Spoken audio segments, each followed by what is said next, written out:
The shadows lengthened around Deputy Mike Thompson as he trudged deeper into the oppressive forest. Gnarled trunks crowded the faint trail, their twisted branches clawing at the ominous sky.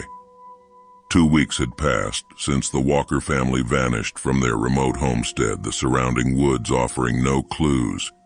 With dread swelling in his gut, Mike pushed onward through the gloom in one final search. The birdsong and chirps of insects familiar to these parts were ominously absent.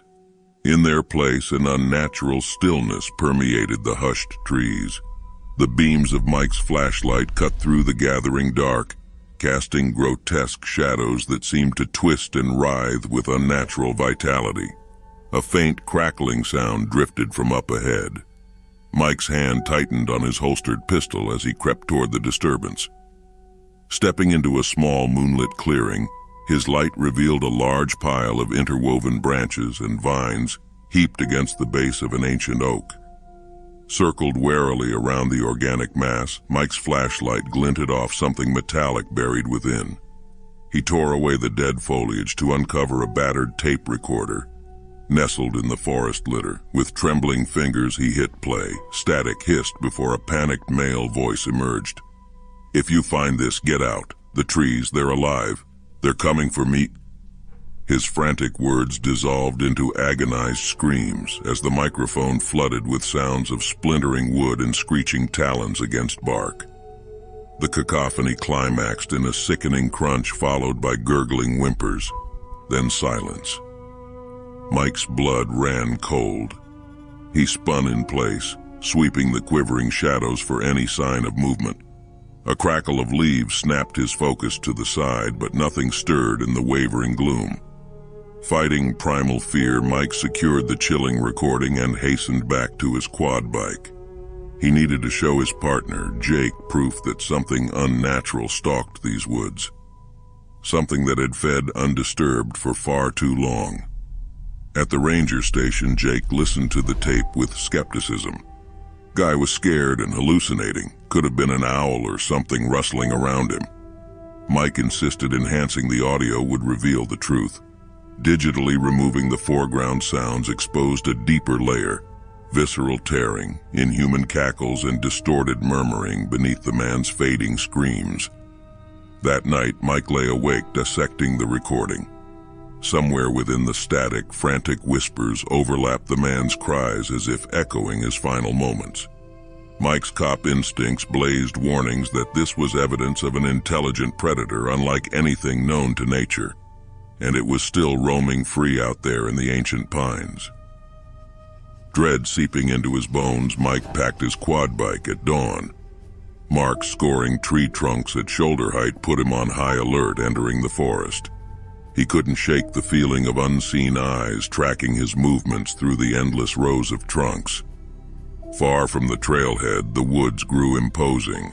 Strange patterns in the leaf litter implied something large had passed through recently. The snapping of a dry branch under Mike's boot ricocheted through the stillness. Heart lurching, he whipped around toward the source of a mimicking crack behind him. Silence answered, but his imagination conjured phantom laughter and alien whispers threading toward him on the breeze. A rasp of sharpened claws on bark jolted Mike against the ridged trunk of an ironbark.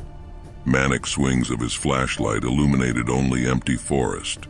Then, between two pines, Mike glimpsed a hunched figure loping through the shadows on distorted limbs. Matted fur rippled over its emaciated frame as its maw gaped with too many glistening teeth. Reality itself seemed to warp around its nightmarish silhouette before dissolving into the gloom. Mike's hand clutched his rifle in a white-knuckled grip. Cold sweat rolled down his neck as his wide eyes probed the swaying shadows, certain that ancient predators still lurked nearby.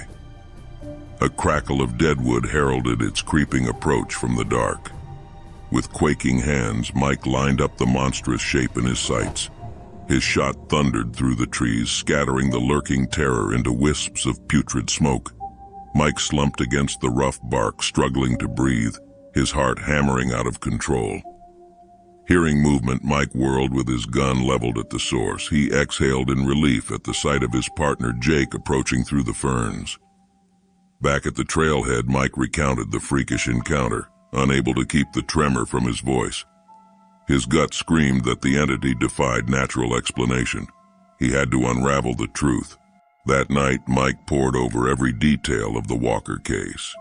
In one statement, the family referred to some beast of the woods that had long preyed on their livestock before turning its hunger upon 16-year-old Emily. Mike pulled up their security footage from the night surrounding her disappearance. Between the slicing shadows, he glimpsed shifting antlered shapes that oozed and distorted as if formed from the darkness itself. Chills iced his spine, realizing the unnatural being seemed aware of the cameras, even mocking them with glimpses of sanity-warping scenes. Mike knew he faced an evil that transcended reason, something impossibly ancient that had slumbered in this forest through untold millennia. An entity that warped perception itself, toying with mortal minds like a cat with cornered prey. Its motives were unfathomable, but one thing was certain: it would never stop hunting. That night under the throbbing blood moon, Mike slipped into the swaying pines with hunting knives and loaded rock salt rounds, determined to end this madness. The woods came alive with alien sounds while impossible sights flickered at the edge of vision. Antlers scraped bark up ahead, beckoning Mike toward his fate. In a shadowy clearing, a hulking mass heaved itself between the trees, shedding rotten chunks of antlered flesh. It reared back on hind legs, conjuring smoky specters from the writhing darkness. Mike fired through phantasms that only reformed from the fog. Bellowing, the demonic creature dropped to all fours and charged, foul talons shredding the earth. Mike fled for his life, feeling claws rake across his neck. Blood poured down his back as he fired his last salt round blindly. The beast's cries warped from triumph to rage before fading into the mist. Vision darkening, Mike collapsed against the mammoth oak and watched wraith forms coil up from the blood-soaked loam. Their whispered promises soon drowned his dying screams. Days later, hikers found Mike's remains alongside his tattered journal, lantern, and salt-rusted rifle. Authorities dismissed whispers of the beast as backwoods myths, but an unspoken dread lingers in those shadowed depths where the light of reason fails. The old trees still remember, and the infernal huntress prowls her moonlit realm, awaiting fresh souls. Those who seek answers in Blackwood Forest often find a very different truth waiting for them in the dark.